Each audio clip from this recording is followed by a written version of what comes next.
Ok, gente, vamos discutir agora no vídeo 58 mais dois exemplos envolvendo a aplicação do princípio de conservação do momento angular, tá?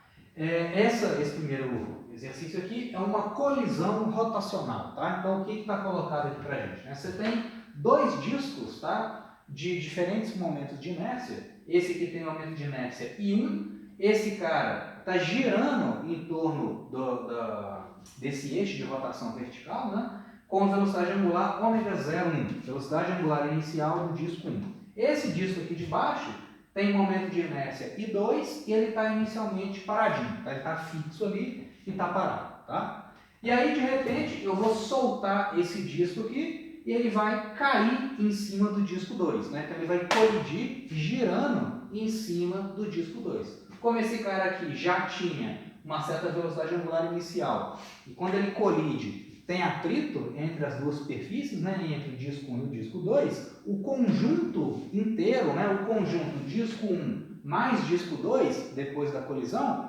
começa a girar juntos. Né? Então esse cara aqui vai, bate em cima do outro e os dois começam a girar com a mesma velocidade angular e eu quero saber qual que é a velocidade angular final desse conjunto, né, disco 1 e disco 2. Tá?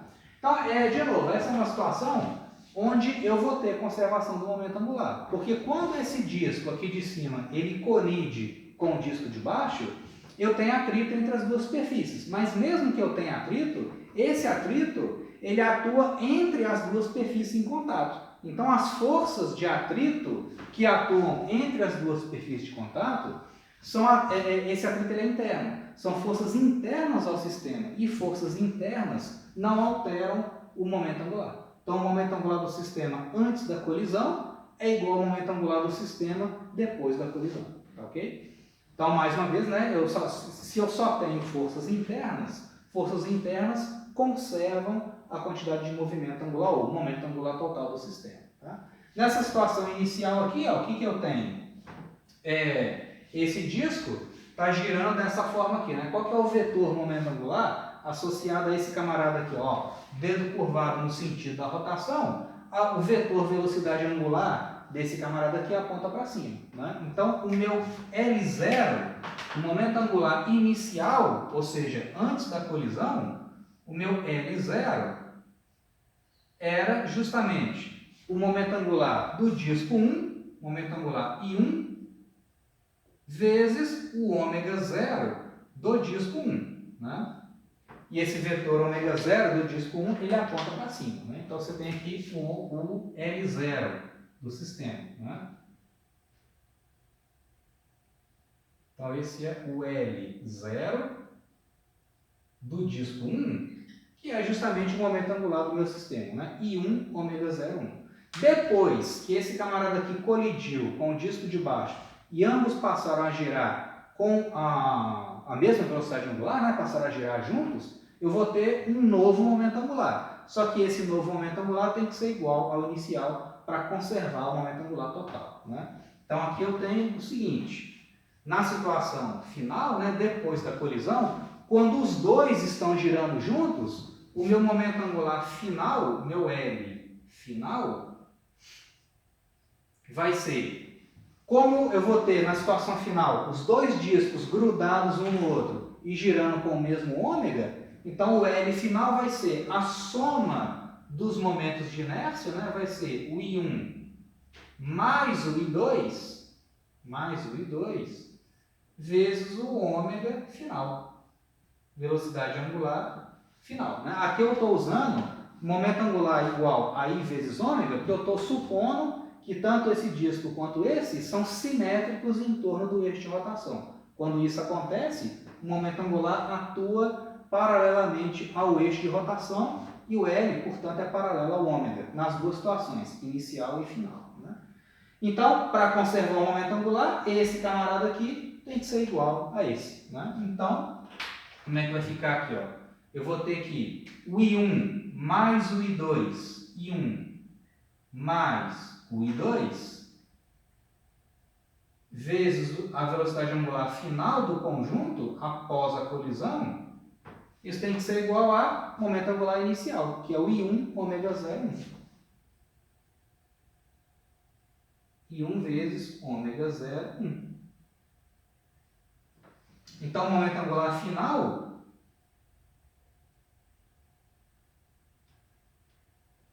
vai ser o momento de inércia do disco 1 dividido pelo momento de inércia, pela soma dos momentos de inércia, né? Vai ser I1 dividido por I1 mais I2, I1 mais I2 vezes ômega 0,1.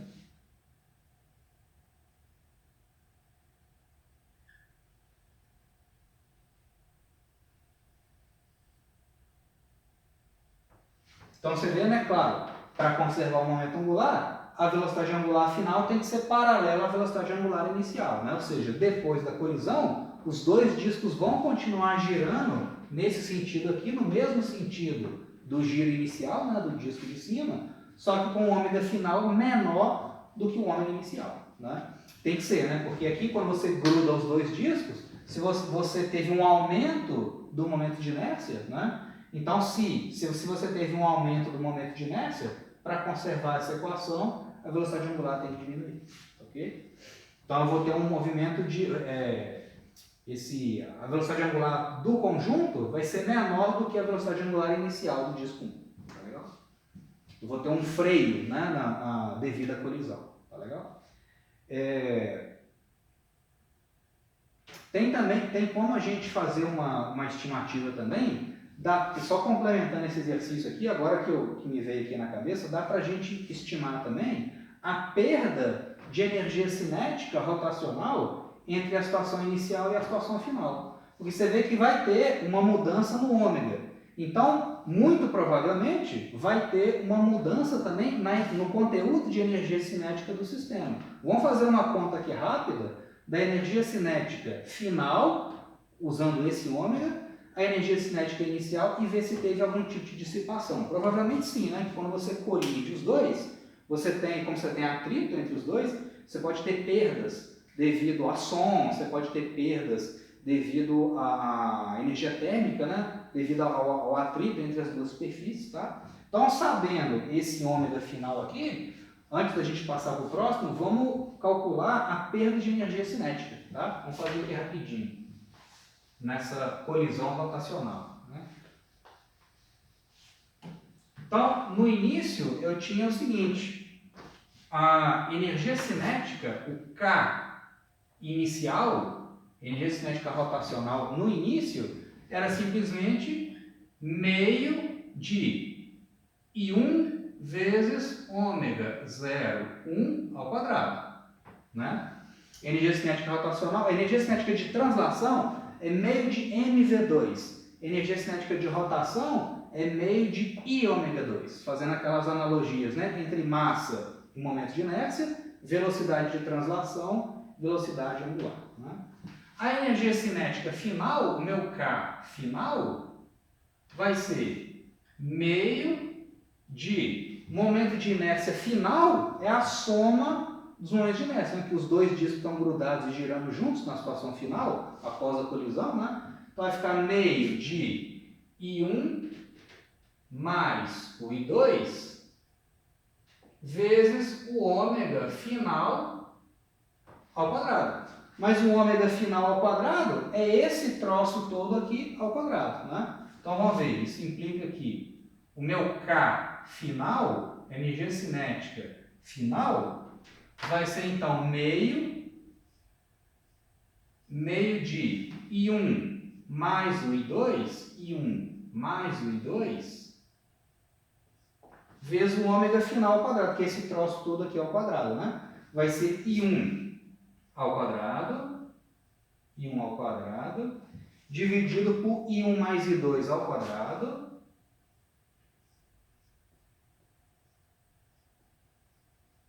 I1 mais I2 ao quadrado, vezes o ômega 0, 1 ao quadrado.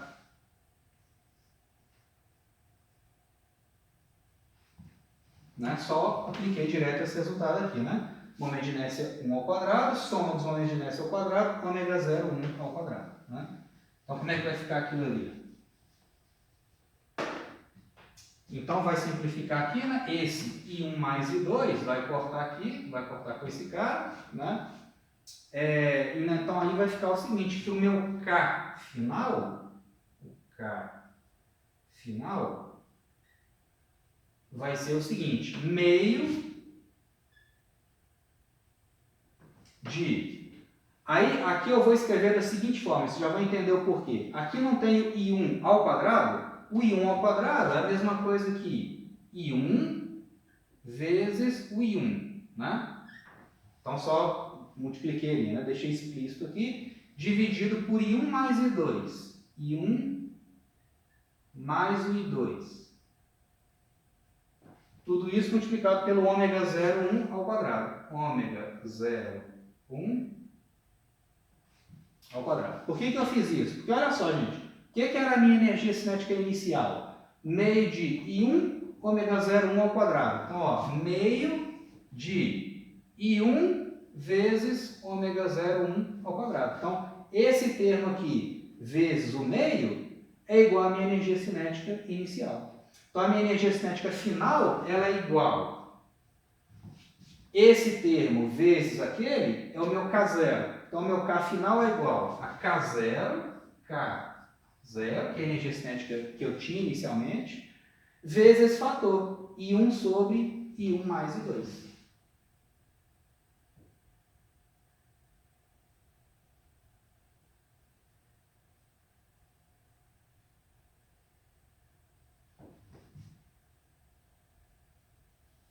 Você vê o seguinte, né? Como esse denominador aqui é maior do que o numerador, né? Então essa fração aqui é um número entre 0 e 1, significa que a energia cinética final é menor do que a energia cinética inicial. Então o K final é menor do que o K inicial. Então você veja que, embora eu tenha conservação do momento angular, eu não tenho conservação de energia cinética nesse caso, né? Eu tenho que parte da energia cinética inicial é dissipada na forma de ondas sonoras, na forma de energia térmica, de deformações das duas superfícies, né? Então, enfim, eu tenho uma perda de energia aí, tá? Então, quando for pegar um exercício desse tipo para fazer, você não pode assumir que você está conservando a energia, não. Você tem que usar a conservação do momento angular, nesse caso, né? E aí, no final, você verifica se teve conservação ou não. Ou seja, se a colisão, essa colisão rotacional, se ela foi elástica ou não, se conservou energia cinética ou não. Nesse caso aqui, não conservou, né? Então, é uma colisão rotacional não elástica, né? Uma colisão inelástica, ok? Beleza, então aí fechamos aqui esse exemplo. E agora esse último exemplo aqui é o seguinte, né? É o exemplo onde você tem um carrossel e uma criança que está paradinha em cima desse carrossel, tá? Então, inicialmente, você tem o seguinte, esse carrossel aqui grandão, de raio R, ele gira, né, em torno desse eixo de rotação aqui vertical, que passa pelo seu centro de massa, né, que é o seu centro geométrico nesse caso, tá? Digamos que ele consiga girar sem atrito, tá? Eu vou desprezar os atritos entre o disco e o eixo de rotação, ok? Vamos fazer essa aproximação. Então, se esse disco, se ele é uniforme, o momento de inércia dele, olhando lá na tabela, é meio de mR2. R é o seu raio e M grande é a massa do disco, é a massa do carrossel, tá?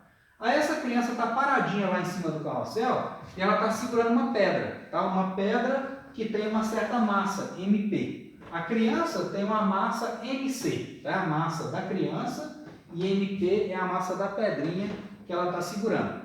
Isso na situação inicial, está tudo parado, né? Então não tem momento angular. Momento angular é igual a zero. Aí nessa outra situação aqui, ó, a criança ela está paradinha aqui em cima do carrossel, mas ela vai e lança essa pedra com uma certa velocidade v da pedra, tá? Então ela lançou essa pedrinha, esse vetor velocidade da pedra, digamos que esse vetor está entrando no quadro, tá? Então a criança jogou a pedra nessa direção. Quando ela joga a pedra para dentro aqui do quadro, o conjunto criança mais o carrossel começa a girar nesse sentido aqui, ó, no sentido que eu indiquei. Ou seja, adquire esse conjunto, né, criança e carrossel, adquire uma certa velocidade angular, devido ao arremesso da pedra. E eu quero saber quanto que vale essa velocidade angular, né? Então a criança arremessou a pedra e aí o conjunto carrossel mais criança sofre um recuo. E esse recuo produz uma velocidade angular ômega. Tá? Eu quero saber quanto que vale isso. Então, de novo, é uma situação que envolve conservação do momento angular. Porque, olha só, quando a criança joga a pedra, bom, a criança aplica uma força na pedra. Só que a pedra aplica uma força na criança. São forças internas. E forças internas não modificam o momento angular do sistema. Tá? Eu estou desprezando aqui outra força, uma força externa que poderia produzir torque, nesse caso, é o atrito entre o carrossel e o eixo de rotação. Mas eu estou desprezando os atritos, tá? Justamente para a gente poder usar a conservação do momento angular. Então, nesse caso aqui, eu só tenho forças internas. E forças internas, os torques internos, não modificam o momento angular do sistema. Tá? Então, o momento angular inicial é igual ao momento angular final. Então, na situação inicial aqui, ó, o momento angular do sistema é zero, porque está tudo parado. Então, o M0 do conjunto, de todo o conjunto, é igual a zero. E esse momento angular vai ter que se conservar. Tá? Na situação final, o que acontece, gente? Quando a pedra ela é arremessada, o sistema adquire um momento angular, num determinado sentido. O conjunto criança mais carrossel vai adquirir momento angular no outro sentido, de forma que a soma dos dois momentos angulares, do conjunto criança e carrossel mais o momento angular da pedra, a soma dos momentos angulares tem que ser zero, para conservar o momento angular total. Né? Então vamos ver o seguinte, primeiro, qual que é o momento angular da pedra? Momento angular da pedrinha.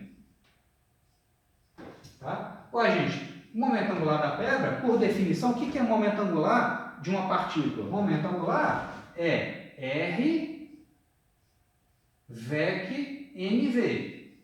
R VEC MV. No caso, velocidade da pedra. Né? O que é esse R aqui? É o vetor posição. É o vetor que conecta aqui a origem até a partícula, né? R VEC P, R VEC quantidade de movimento linear, né? Então, nesse caso aqui da pedra, esse vetor posição aqui, ó, é justamente o raio desse disco, né? Então, o momento angular da pedra vai ser R VEC MV, MV da pedra.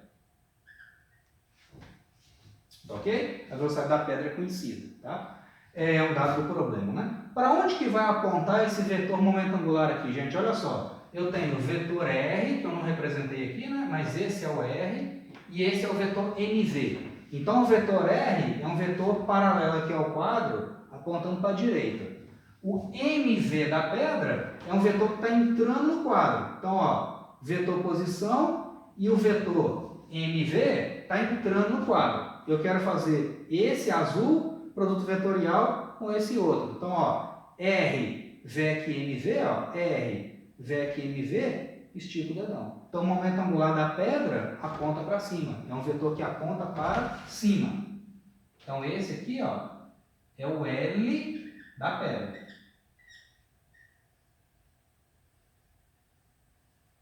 Então, quando a criança arremessa a pedrinha, o sistema adquire momento angular para cima, que é igual a adquire momento angular para cima dado por essa expressão.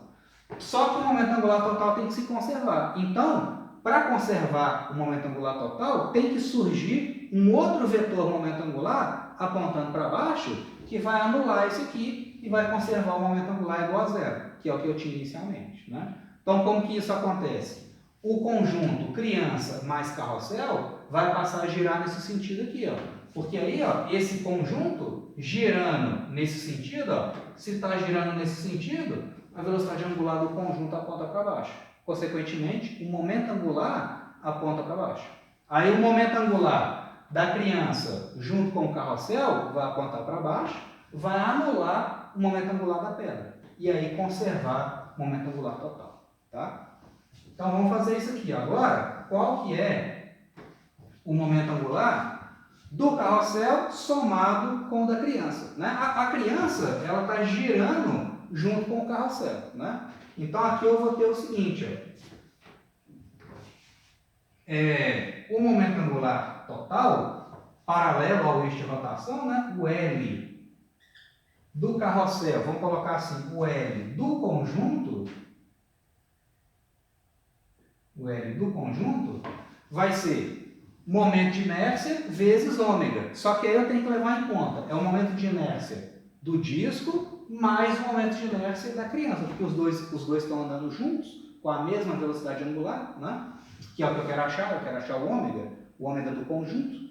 Então o L do conjunto vai ser momento de inércia do disco, né? Momento de inércia do disco, mais o momento de inércia da criança vezes o ômega. Momento de inércia do disco mais o da criança vezes ômega, né? Estou pegando aqui a componente do momento angular paralelo ao eixo de rotação, né? Então, esse aqui vai ficar o L do conjunto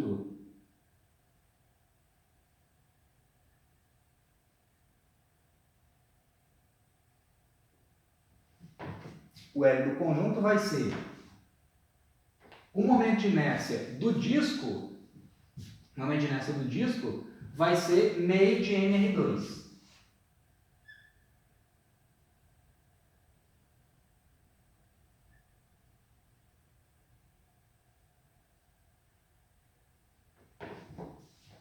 Meio de nr2. O momento de inércia da criança, olha só, a criança ela está colocada aqui bem pertinho da borda do disco, né? Está bem aqui na borda do disco, ou seja, a distância dela até o eixo de rotação é R. Então, qual vai ser o momento de inércia da criança? Vai ser a massa dela vezes a distância até o eixo de rotação, ao quadrado, né? Então, vai ser a massa da criança, que é mc, vezes a distância até o eixo de rotação ao quadrado, que é R2.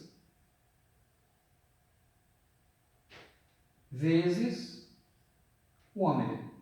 Ou seja, eu estou tratando, né, a criança como sendo pequena, né, uma criança, vamos dizer assim, a rigor nesse cálculo, eu estou tratando a criança como se fosse uma partícula, né, a uma distância r do eixo de rotação. Né? E tanto a criança quanto o disco estão girando no mesmo plano. Né? Então, por isso que eu já coloquei aqui de uma vez o momento de inércia do disco mais o da criança vezes ômega. E estou tratando o momento de inércia da criança, estou aproximando como sendo massa vezes R2. Né? Ou seja, como se a criança fosse uma partícula de massa m e que está localizada na distância r do eixo de rotação. Tá? Então, esse momento angular, ele vai apontar para onde? Gente, esse momento angular ele vai apontar para baixo. Porque o conjunto criança mais carrossel está girando com a velocidade angular. E qual que é a orientação desse vetor aqui? Ó? O giro é para cá. Então, a rotação aponta no sentido dos dedos curvados. Ó. A rotação é nesse sentido. E o vetor ômega aponta no sentido do dedão. Então, o momento angular do conjunto é um vetor que aponta para baixo. Esse aqui é o L. Esse vetor L é o L do carrossel mais criança.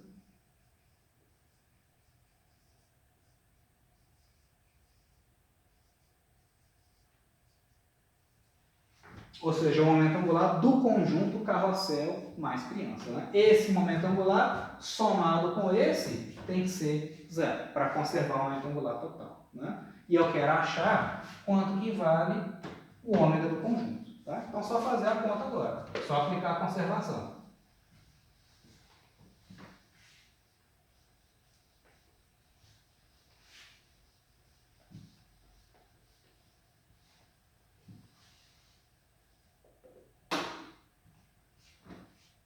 Então, eu vou ter aqui meio de mr2, meio massa do carrossel vezes o raio quadrado, mais massa da criança vezes o raio ao quadrado,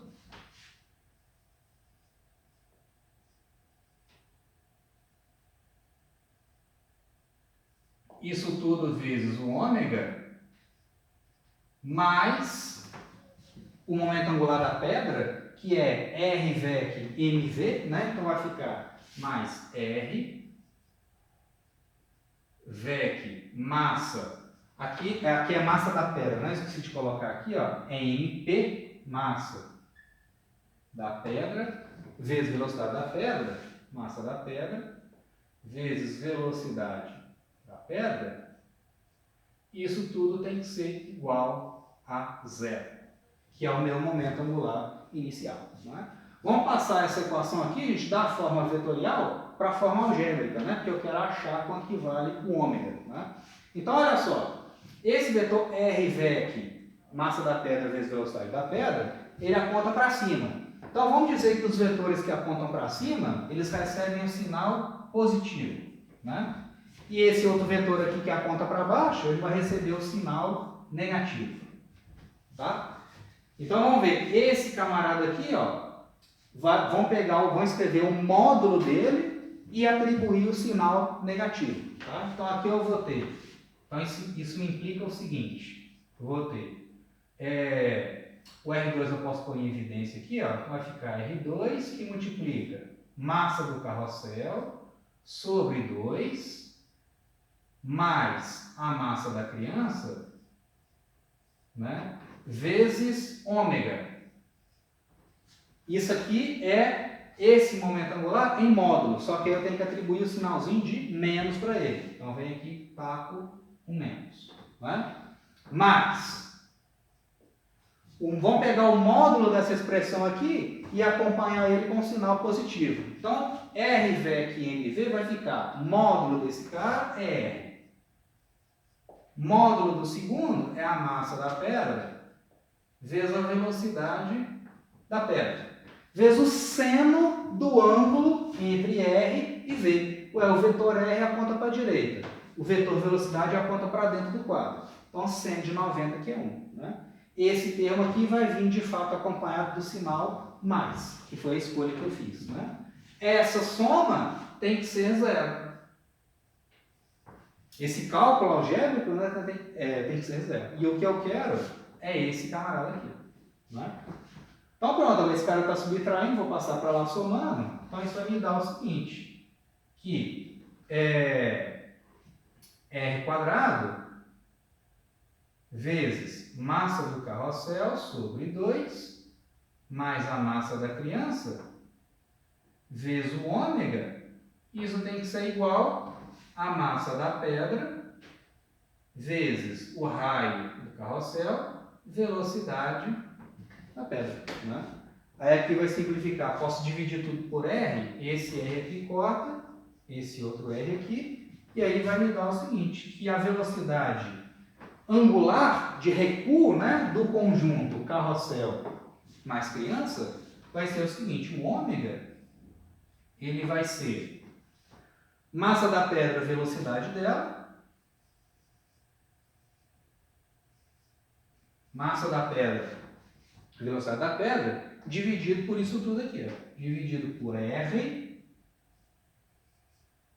que multiplica M do carrossel sobre 2, mais a massa da criança.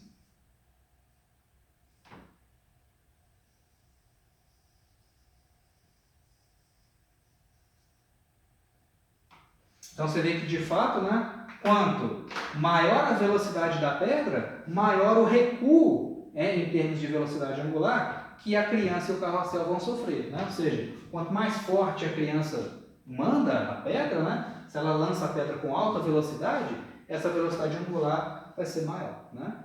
E também, por outro lado, quanto maiores as massas do carrossel e da criança, quanto mais massivos eles forem, menor a velocidade angular. Né? Isso tudo é para conservar o momento angular total do sistema, né? Porque eu não tenho torques externos, eu só tenho torques internos. Então aí eu posso aplicar a conservação.